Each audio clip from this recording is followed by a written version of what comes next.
Today on CityCast Chicago, 19-year-old Naperville native Lucy Westlake is not done breaking records. Lucy is already the youngest American woman to climb Mount Everest. This summer, she's attempting to be the youngest person ever to reach the top of K2, the second highest peak in the world. CityCast's Simone Alisea talked to Lucy last year from Everest about why she's climbing the world's tallest mountains. It's Wednesday, April 26th. I'm Jacoby Cochran, and this is what Chicago's talking about.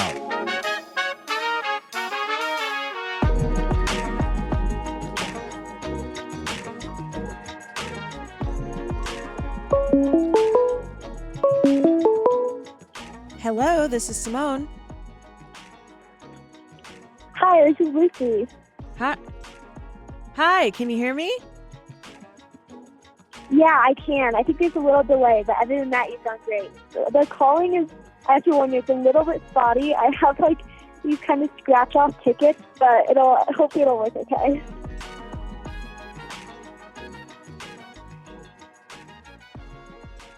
Lucy, can you describe kind of where you are right now and what it is you're seeing and looking at? Yeah, well, right at this exact moment, I'm at Everest Base Camp. I got back yesterday from an acclimatization route, which we went up to Camp 3. So that took 3 days to get up there, and there's 4 camps in total. So we were pretty dang close to the summit. I think we were at 23,000 feet of elevation around then, and then came back. So right now I am in a big kitchen tent, dining tent right now, sitting in front of a heater because it's nighttime. Where I am. So I'm snuggled in my sleeping bag, sitting in front of a heater, trying to keep as warm as possible. And you had to hike into base camp, right? Yeah. I trekked. I actually had a team with me, my dad, and there were 10 of us in total, just a variety of friends and family that came up with me to base camp. It took us 8 days to get here. And then we just had a day to just relax and everything. So it was, it wasn't anything super hard, no technical skills needed, just trekking in for 8 days. Oh, still, that's an 8-day hike is nothing to sneeze at. Can you describe kind of the scenery? I mean, you have any elevation? Are you able to see out? What's the sky look like? What's kind of the scenery around you right now? Yeah, so, oh my gosh, it was a gorgeous trek. There's these sky bridges that you get to go across, these rivers, these amazing suspended bridges that were my favorite part. And then honestly, just really forested areas. We hiked along a river for a few days, and then you get into more the alpine, big sky, less trees. There's a view of Everest, the peak, so that was amazing. Here at base camp, it's kind of in a basin surrounded by these beautiful snowy peaks, and you can see the ice fall actually, which is the next. You go up towards the summit from base camp. You go through the most technical part of the mountain, which is called the ice fall, and it's basically a bunch of just a ton of avalanches that have fallen there. Makes it really a technical route. There's some vertical ice climbing. Wow. And that's probably the most dangerous part of the mountain. So you can see that we're almost sleeping right in the ice fall. Actually, our camp is the closest to it. Wow. So you get to see the hardest part waiting for you, basically. Oh yeah, it was intimidating at first. I was how I should see no route up it. I'm how do we get up this? There is a route. It just changes constantly. There's these people called ice doctors actually who. Every time there's an avalanche or something, which is almost every day, they have to go in and change the route a little bit, find a new route. So climbing to the ice fall without them would be almost impossible. It'd be very dangerous because they put in these ropes that are basically your protection that you clip into almost the whole way up the ice fall. So that makes it a lot easier. And without the ice doctors doing that, Everest would be a much, much more challenging mountain. So how far away is the summit? How long is it going to, theoretically, assuming everything goes well, how long is it going to take you to reach the summit? Yeah, theoretically. So now we're resting and waiting um, for a good weather window, and then theoretically, it will only take 5 days to summit and come back to base camp. Just because you move so quickly. It's like those are very hard 5 days. But once you are above, we're at 17,000, like 600 feet right now. So once you're above that altitude, you really want to move fast. You don't want to dilly dally up there.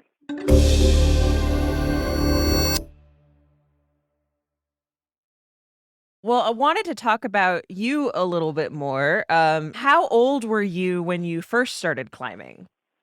Yeah, I started when I was 7, and I started high pointing with my father and my family, which high pointing is climbing the tallest mountain in each state. When I was 7, me and my family were on a mission trip, actually in Kentucky, and someone told us the high point was literally like 10 minutes down the road.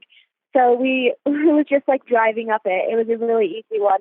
But after that, we kind of were like, oh, this is cool. Like, let's kind of research more high points and my family loved to travel and we drive everywhere. So it just kind of became like a family thing. Like we'd get out and climb a mountain on our way to visit family in Oregon or Mexico or something like that. So, and then it just eventually escalated. And my brother wasn't really super into it anymore. So it just became me and my dad as climbing partners. And yeah, I mean, we started doing some really big mountains and it just it just snowballed from there basically. You have also climbed mountains like Denali in Alaska, highest point in North America, I believe. What is it that that attracts you about climbing mountains? Yeah, it's kind of hard to explain. It's like it's almost just like this attachment you get to the mountains, like that even though there is suffering involved, even though it's not fun at times, it brings you back every time. Like I really just can't stay away from them. Their beauty is unreal, especially like being in the Himalayas for the first time. It's like breathtaking. Every time I like look up, it seems like it's like a new view, and it seems like I just saw it for the first time. Obviously summiting Everest, it'll be a huge accomplishment in itself, especially, as the youngest American female to do it. But it's sort of just one part of your quest to complete what's called the Explorers Grand Slam. Can you tell me what that is? Yeah, so exploring Grand Slam is climbing to the highest mountain in each continent, and then as well as going to the North and South Pole.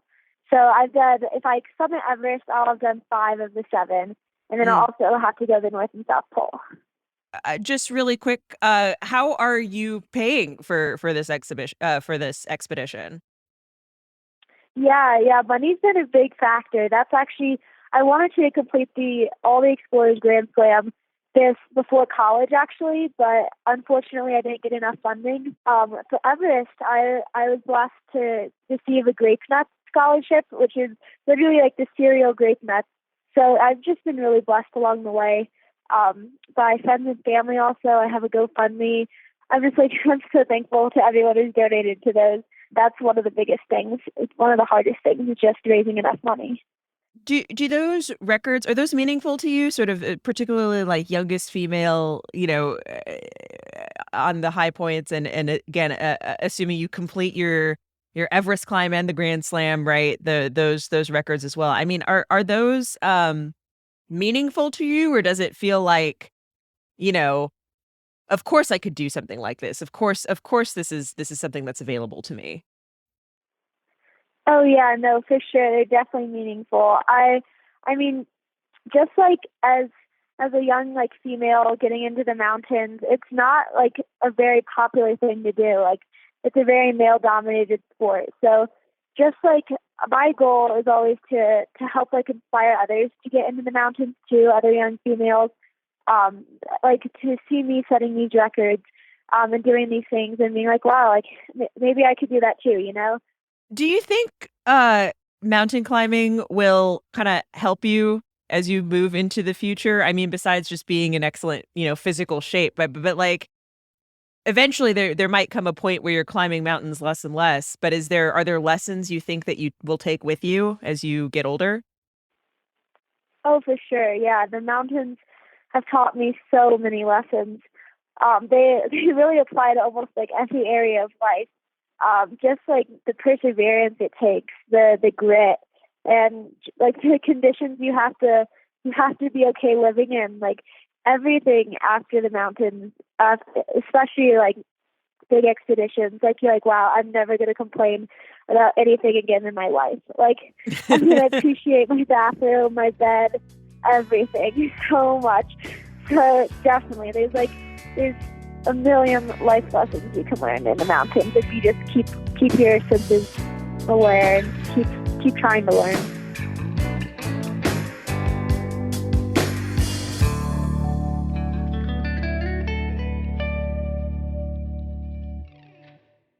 Oh my gosh, it's amazing. Like have that shower. The first thing I did when I got home, I showered because I realized like in my last flight, I was like, oh my gosh, it smells so bad. Simone caught up with Lucy again after she successfully climbed the tallest mountain in the world and returned to her family's home in Naperville. Well, Lucy, welcome back to the States. How did it feel at the top of Mount Everest? It felt so surreal. Oh my gosh. I like could not believe I was at the top. You hike for so many days up. It was like the 25th day. And the summit day to go up took 8.5 hours. So by the time you're at the top, you're like, oh my gosh, is this really it? Like, am I really done? So I just kept like I was like repeating to myself, like literally out loud. I was like, I did it. Like I did it, I did it, I did it. I mean, what did you see when you were up there? What was kind of the visual that you got? Yeah, the sun rose like about an hour from the top. And that was the most beautiful sight ever. That was like, I was literally like, it brought me to tears, like right then. And then when we got to the top, it was pretty light out and you could just see there's like low clouds and you could see the peaks like coming up above the clouds. It was incredible. So I have to ask, because literally everyone asked me after I talked to you last, everyone asked me, "Just on Everest, like, is there a lot of dead bodies on Everest? Is there a lot of trash? Is there a lot of like, there's all these stories you hear about like Mhm. the stuff that's up there. I mean, did you run into any of that? Did you encounter that? Yeah, yeah. Dead bodies wise, there is one. So they're still like at that altitude, at that like temperature, it's very preserved. So I was just like kind of like had my head down, and then my Sherpa Mingme, he was like look, and I was like I looked and I like didn't really know what he was talking about at first, and then he was like dead body, and I was like oh my gosh, like Wow, and you still you summited. You still got to the top. uh, yeah. do you get a plaque, a certificate? Is there any, or is it just those of us in the media saying it over and over again?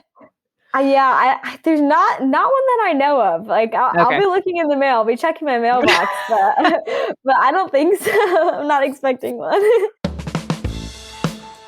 I really hope I set an example through my climbing that anyone can climb their mountains. Like no matter what those are, it might take a lot of work and it might take some crazy dreams, but like it's okay to dream crazy. Those are the best type of dreams.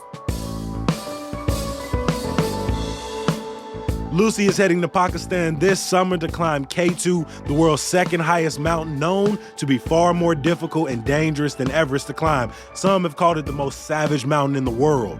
Once she's at the top, Lucy will set a world record as the youngest person to complete the climb. She's also working with a film crew on a documentary about climbing and efforts to combat the global climate crisis.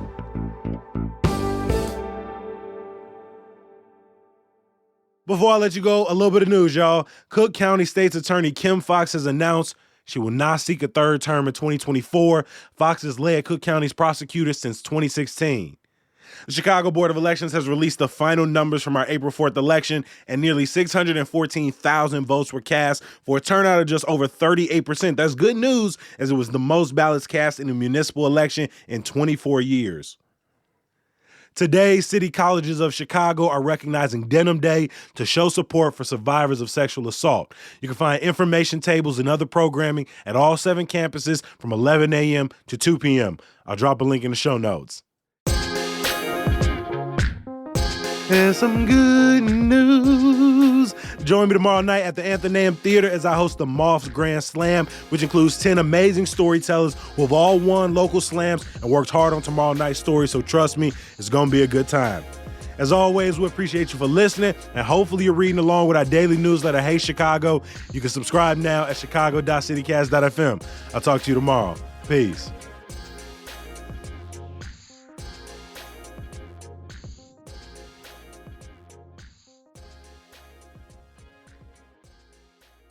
All right, so we just got to do it one more time now. One more time, all the way through, and the other 50 times you deleted it, no one will ever know about.